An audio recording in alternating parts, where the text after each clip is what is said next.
Students, good morning. Today we are going to see functions in C language.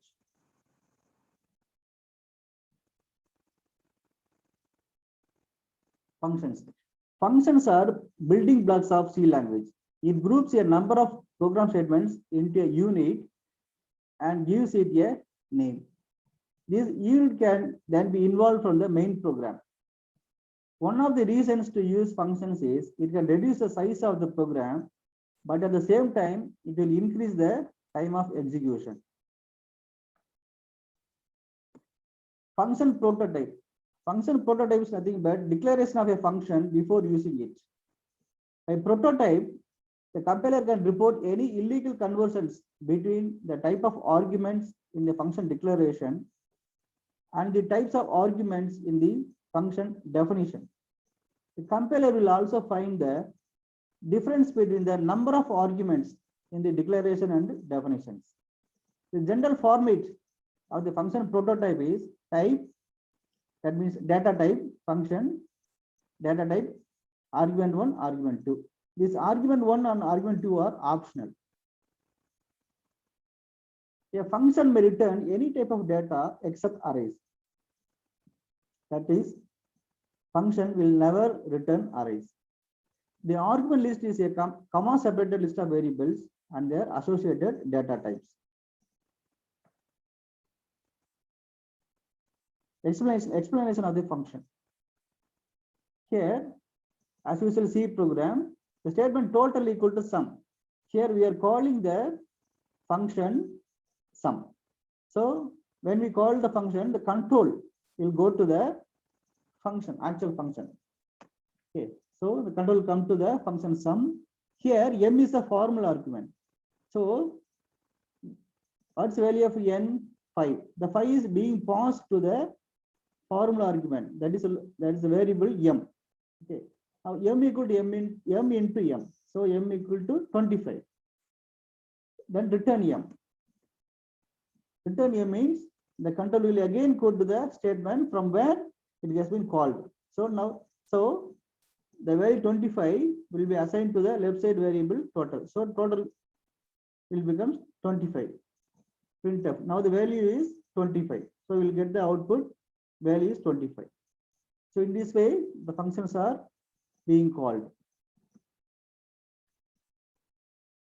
Now the value is 25. Then functions with no arguments but return value. Okay. There is no mandate that all functions should have arguments. Okay. Here total equal to sum. I am calling the function sum with no arguments. So the control will go to the function sum. Here I am declaring one local variable n and also initialize the local variable equal to 5. So n equal to n plus n. So now the value of n becomes 10. Return n. So the value 10 will be returned to the statement total. Total equal to sum. So the total becomes 10. Printf total equal to 10. So we'll get the output 10. Function with the arguments but no return type. There is no mandate that all functions should return value. Okay. See the program. Here I am calling the function sum. Now the control will come to the function sum. Here n equal to n plus a plus a. So whatever the value is being passed will be doubled. Printf total equal to a. So total equal to 10. Now then the control will go to the main program. There also printf statement will be executed. The total equal to 5. So this is the output we will get. Total equal to 10, total equal to 5. And call by value, pass by value. In the call by value, a copy of the actual argument is passed to the formal argument and then the operation is done on formal argument. When the function is called by call by value method, it does not affect the content of the actual argument or original argument. Changes made to formal argument are local to block or function. So when the control back to the calling function, the changes made is vanish. See the function. Here declare two variables x and y. I initialized x equal to 5 and y equal to 10. Change. I am calling the function called change. So now the control will go to the function change. Here a and b are formal arguments. Now I am exchanging the values of x and y in term equal to a. So the variable term will assign the value of a equal to b equal to term. So here the values are getting exchanged. Printf after changes, the value of x and y are x equal to a and y equal to b. So output, what output you will get? X equal to 10, y equal to 5. Then next one, call by reference or pass by reference. Passing by reference is another way of passing arguments to a function. In this method, instead of value being passed to a function, a reference to the original variable, that is address of the original variable in the calling program is passed. That is an alternate name or alias of the original variable is passed to the calling function. Inside the call function, the changes made to the arguments affect the original values in the calling function. By default, C or C++ uses call by value to pass arguments to a function. This program demonstrates pass by reference or call by reference using the address operator. Here declaring variables x and y, x equal to 10, y equal to 25. Before swapping, x equal to 10, y equal to 21. Now I am calling the function swap with the address operator. That is, I am calling the function swap by call by reference or pass by reference. So after swapping, the value of x equal to 21 and value of y equal to 10. This is the code for exchanging the two variables. Since we are passing the values by call by reference or pass by reference, the changes made to data are affected in the original data. The swap is able to exchange the values of two variables pointed by x and y inside the function. Since only the reference are passed, no need to return values as the changes made are reflected in the original variable. Here at the memory location 110 is stored. At the memory location 104, 21 is the value 21 is stored. So after swapping, the values are exchanged. Okay, 21 is moved to 100 and the value 10 is moved to the location 104. Okay, because of pass by reference. In pass by reference, the changes made to data are reflected in the original argument, right? So the values are changed. Recursive function. A function is said to be recursive if it calls itself. It is useful for many tasks, like calculate the factorial of numbers, etc. For example, this program calculates the factorial of given number by using recursive function. See the program. I am declaring one variable number. Printf, please type a number. Scanf num. Printf. Here in the printf statement itself, I am calling the function fact. Come to the function fact. Here I am declaring a local variable f. If a greater than 1, then f equal to a into fact a minus 1. That is this statement calling the same function itself. Okay. Then return f, else part return 1. Let's see the explanation. This function fact works only if the argument passing is greater than 1. Assume the number entered is 3. Step 1. At very first time, the function fact is called with the argument 3. The value of num will be copied into the local variable a. So a equal to 3. Condition is a should be greater than 1. So here value of a is 3.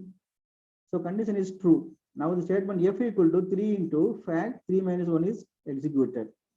During the execution of this statement, the function fact calls itself with argument 2. Step 2. The function fact is called with argument 2. Here also condition is true. So the statement f equal to 2 into fact 2 minus 1 is executed. During the execution of the statement, now the function fact calls itself with argument 1. Step 3. Function fact is called with argument 1. Here condition is false, condition fail. So else class is executed and 1 is returned to the previous call. So f becomes 2. That is f equal to 2 into 1.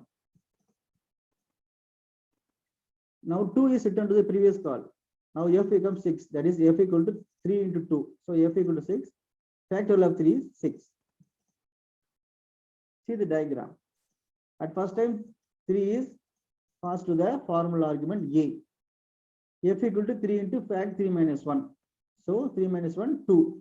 So 2 is being passed to the same function. That is the function calling itself. So now the argument being passed is 2. Then F equal to 2 into fact 2 minus 1. So 2 minus 1, 1.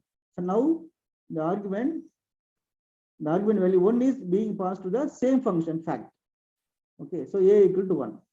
Now F equal to A into fact A minus 1. Now condition fail. So returning. At first time 1 is returned to the fact function. Next time 2 is returned to fact function. So at last F equal to 3 into 2. So F equal to 6. So F equal to 3 into F equal to 6. Finally 3 into 6, 3 into 2 into 6. So the factorial of 3 is 6. Storage classes. Storage class determines in which part of the program a variable can be accessed at its lifetime. There are 4 storage classes: automatic, external, static, register. Automatic are local variables. Variables defined within a function or a block of code is called automatic or local variables. The keyword auto is used to define local variables, but no need to use it all time because it is default. Automatic variables are automatically created when a function is called and automatically destroyed when it returns. Automatic variables are initialized to a car-page value when the programmer does not explicitly initialize them. So int a, b, float, f, g all are automatic variables. When the function f1 is called, the above variables are created and memory space is assigned for them.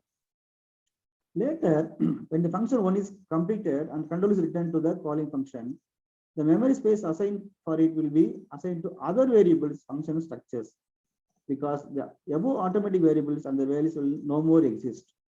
Thus, we can use memory spaces efficiently by using automatic variables. Lifetime of automatic variables. The time period between the creation and destruction of variable is called its lifetime. Visibility. Visibility is nothing but where within a program, a variable can be accessed. That is, automatic variables are visible within the function in which they are defined. External variables are global variables. External variables are defined outside of any function in a program. It can be used by all functions because its visibility and lifetime is the entire program. External variables are automatically initialized to 0 when the programmer does not explicitly initialize them. Declaring all variables as external variables is not advisable because they will remain active throughout the life of the program, wasting a lot of memory unnecessarily. The keyword extern is used to define external variables, but if we define outside of any function, this keyword is not necessary. Extern int a1 100, extern int a1. If we do not assign a value, then 0 will be taken automatically. See the program. Int fruit equal 10, external variable. There are 2 functions, fun1 and fun2. First time apple equal to fruit. So apple equal 10. Then functions f1 and f2 are calling. f1. Print of mango equal to 10. Then function 2, banana equal to 10. So the external variable is being accessed by all functions of the program. Note, the visibility of an external variable starts only at the point where it is defined in the program. See the program void main. We are declaring external variable even after the main function. Then function fun1, fun2. This external variable a1 is visible only to fun1 and fun2 and not for main because a1 is defined after main. Static variables. A static variable has the visibility of an automatic variable, but the lifetime of an external variable. Static variables are used only when a program requires the value of variable to persist between different function calls. Static variables will initialize only one time in a program. The default initial value for static variable is 0. The keyword static is used to define static variables. See this program. Int fun, static int count equal to 0, count plus return count. Here from the main, we are calling the fun function for 2 times. At first time, the count will be initialized to 0, count becomes 1. Second time, the count will not be initialized to 0 again, because static variable can be initialized only one time. Next time it won't be initialized. Okay, see the output. 1, 2. Because static variables cannot be initialized again and again. The next storage class, register. If we define register variables, then values will be stored directly in the CPU registers. The keyword register is used to define register variables. Since the computer accesses the register variables faster than other variables, their best utility would be as loop counters, which have to be used number of times. However, if no registers are free, the compiler assumes auto storage class and execution is carried on. Example, register int A, register int B. That's all. Function is over.